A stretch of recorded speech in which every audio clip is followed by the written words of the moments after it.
மாண்புமிகு பேரவைத் தலைவர் அவர்களுக்கும், மாண்புமிகு முதலமைச்சர் அவர்களுக்கும், மாண்புமிகு சட்டமன்ற உறுப்பினர்கள் அனைவருக்கும் வணக்கத்தை தெரிவித்துக் கொண்டு, இந்த மேகேதாட்டு அணை கட்டக்கூடாது என்ற இந்த தீர்மானத்தில் பேச வாய்ப்பளித்ததற்கு நன்றியை தெரிவித்துக் கொள்கின்றேன்.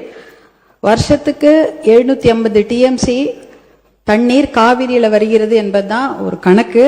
அதுல கர்நாடகாவுக்கு 285 டிஎம்சி தான் அவங்களுக்கு உரிமை.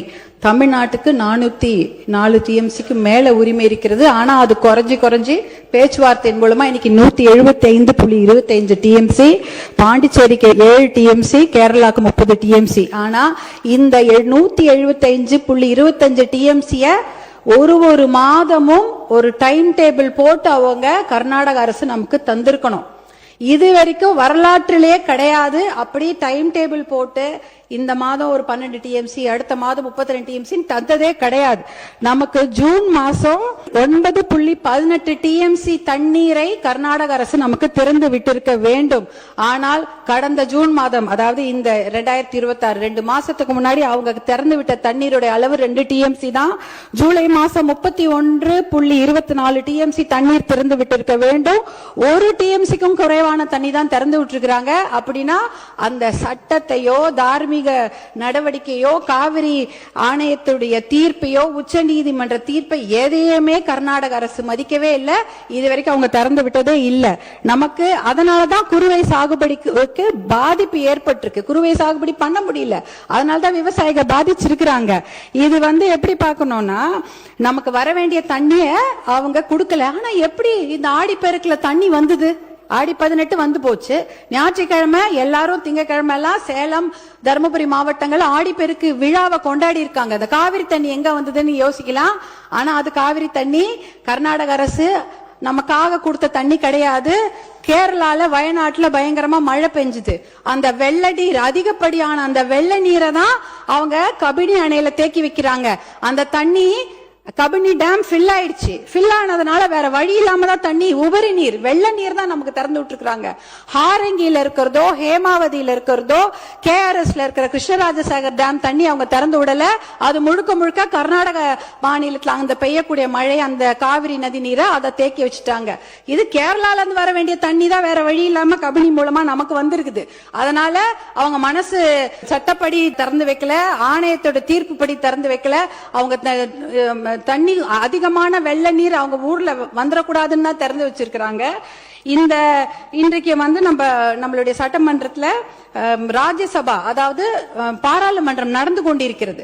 பாராளுமன்றம் நடந்து கொண்டிருக்கும் போது முக்கியமான 10 கேள்விகளை மருத்துவர் அன்புமணி ராமதாஸ் அவர்கள் ராஜ்யசபால கேட்டிருக்கிறாரு. அந்த ஒரு கேள்விக்கு தான் அமைச்சர் பதில் சொல்லி இருக்கிறாங்க. முதல் மடை மாநிலம் கடைமடை மாநிலத்துக்கிடம் அனுமதி கேட்கணுமா, கேட்க கூடாதா, இல்ல கேட்டுட்டு இவங்க இந்த மேகேதாட்டு டேம் கட்டுறாங்களான்னு ஒரு கேள்வி எழுப்பியிருக்கிறாங்க. அப்பொழுதுதான் நாங்க அமைச்சர் பதில் சொல்லி இருக்கிறாரு. முதல் மடை மாநிலங்கள், அதாவது கடைமடை மாநிலங்களான தமிழ்நாடு போல மாநிலங்கள் கிட்ட முதல் மடை மாநிலங்கள் அனுமதி கோர தேவையில்லை என்ற ஒரு தகவலை டெல்லியில அந்த அமைச்சர் சொல்லி இருக்கிறாங்க. இந்த கேள்வியை கேட்டதே மருத்துவர் அன்புமணி அவர்கள் தான் ராஜ்யசபால. அடுத்த கேள்விக்கு அடுத்த நாள் இன்னொரு அமைச்சர் பதில் சொல்றாங்க. அந்த கேள்வி என்னன்னா, detail project report for Mekedatu dam, அதற்கு உச்ச நீதிமன்றமோ இல்ல பாராளுமன்றம் அனுமதி கொடுத்திருக்குதா, நீர்வளத்துறை அமைச்சர்கள் அனுமதி கொடுத்திருக்கிறார்களா என்ற கேள்வியை மருத்துவர் அன்புமணி ராமதாஸ் அவர்கள் எழுப்புகிறார்கள். அந்த கேள்விக்கு தான் நீர்வளத்துறை அமைச்சர், மத்திய அரசு நீர்வளத்துறை இணையமைச்சர் பதில் சொல்லியிருக்கிறாரு. அப்படிப்பட்ட விரிவான தகவல் அறிக்கை டிபிஆருக்கு எந்த அனுமதியும் பாராளுமன்றம் தரவில்லை, அமைச்சகம் தரவில்லை என்ற பதிலை சொல்லியிருக்கிறாங்க. இந்த கேள்விகளை கேட்டு பதிலை பெற்றதே மருத்துவர் அன்புமணி அவர்கள் தான். அப்படி இருக்கும்பொழுது அவருடைய சஜஷன் என்ன, அனைத்து கட்சி கூட்டத்தை கூட்டுங்க, ஒரு ஒற்றுமையான ஒரு நிலையை எடுத்துட்டு போய் நம்ம டெல்லியில போய் பார்க்கணும் என்ற அந்த சஜஷன் தான். இன்னும் ஒரு முக்கியமான விஷயம், சட்ட முன்னெடுப்புகளை நாம கண்டிப்பாக செய்ய வேண்டும் மாண்புமிகு பேரவைத் தலைவர் அவர்களே. ஏனென்றால் மேகேதாட்டு டேம் எங்க கட்ட போறாங்க தெரியுங்களா? நம்ம தமிழ்நாடுல இருந்து 4 கிலோமீட்டர் தூரம். இந்த மிச்ச டேம்லாம் எங்கேயோ தள்ளி 200 கிலோமீட்டர் 300 கிலோமீட்டர் தூரத்துல இருக்குது. கர்நாடக அரசு proposed site for construction of Meketatu Dam is just 4 kilometers away from our state Tamil Nadu. 4 kilometre Krishnagiri Dharmapuri பார்டர்லயே 4 கிலோமீட்டர் கட்டுறாங்க. எதுக்கு கட்ட போறாங்க? ஒரு சொட்டு தண்ணி கூட தமிழ்நாட்டுக்கு வரக்கூடாது. வரக்கூடிய அத்தனை தண்ணியும் எல்லா டேம்லயும் சேர்த்து வச்சுட்டு மேகேதாட்டுல 70 TMC தண்ணியை புடிச்சு வச்சுக்கிட்டு ஒரு சொட்டு நீர் கூட தமிழ்நாட்டுக்கு வரக்கூடாது என்பதற்காக தான் தமிழ்நாட்டுக்கு மிக அருகில் டேம் கட்டுறாங்க. அந்த மேகேதாட்டு டேம் கட்டினாங்கன்னா 3 வனவிலங்கு சரணாலயங்கள் அந்த டேம் கீழே போயிடும். 12,500 ஏக்கர் காடுகள் அழிந்துவிடும். புலிகள் சாங்சுவரி இருக்கு. பிலிகிரி ரங்கநாத சுவாமி கோவிலுடைய புலிகள் காப்பகம் இருக்கிறது. காவேரி வைல்ட் லைஃப் சாங்சுவரி இருக்கிறது. அதே சமயம் மாதேஸ்வரன் மலை சாங்சுவரி, அத்தனை வனவிலங்கு சரணாலயம் இருக்கக்கூடிய நீர் வேம்பு நீர் மருந்து மரங்கள் 700 வருஷம் பழமையான மரங்கள்லாம் தண்ணியில போயிடும். நீர் நாய், சாம்பல் நீர் ஆட்டர்ஸ், அப்புறம் மகாசீர்னு மயில் கண்டடி மீனுங்க, 4 கொம்பு மானு எல்லாமே அழிஞ்சிரும். இதெல்லாம் அழிச்சிட்டு தான் மேகேதாட்டு டேம் கட்ட போறாங்க. சுற்றுச்சூழல் பாதிப்பு மிகப்பெரிய அளவில் இருக்கும்.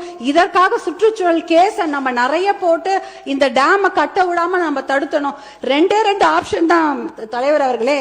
ஒன்னு மேகேதாட்டு டேம் கட்டணும், இல்ல மேகேதாட்டு டேம் கட்டக்கூடாது. இதுல நடுவுல என்ன முயற்சி? we don't need the dam, அவ்வளவுதான். no dam, no need of the dam. இதுக்கு நடுவுல முயற்சி என்ன இருக்கு? அந்த முயற்சியே தேவையில்லைங்கிற. மேகேதாட்டு டேம் கட்டக்கூடாது, அவ்வளவுதான். இதுல நடுவுல இந்த நான் முயற்சி பண்றதுல தேவையில்லாத ஒரு விஷயம். அனைத்து கட்சியை கூட்டத்தை கூட்டி கண்டிப்பாக ஒரு ஒத்த முடிவோட நம்ம டெல்லிக்கு போக வேண்டும் என்பதுதான் பாட்டாளி மக்கள் கட்சியின் கோரிக்கை.